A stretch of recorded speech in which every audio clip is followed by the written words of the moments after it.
रावलपिंडी से रिपोर्ट कर रहे हैं नुमाइंदा गुलतासिब। सीपीओ सैयद खालिद हमदानी की हिदायत पर रावलपिंडी पुलिस की मंशियात के खिलाफ कार्रवाइयां जारी।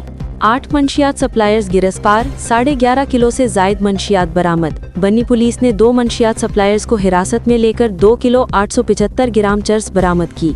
वाह कैंट पुलिस ने 1 मंशियात सप्लायर को हिरासत में लेकर 1 किलो 740 ग्राम चर्स बरामद की। वारिस खान पुलिस ने 1 मंशियात सप्लायर को हिरासत में लेकर 1 किलो 740 ग्राम चर्स बरामद की।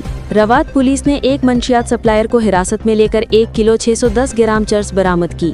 सदर बैरूनी पुलिस ने 1 मंशियात सप्लायर को हिरासत में लेकर 1 किलो 600 ग्राम चर्स बरामद की। मंदरा पुलिस ने 1 मंशियात सप्लायर को हिरासत में लेकर 1 किलो 560 ग्राम चर्स बरामद की।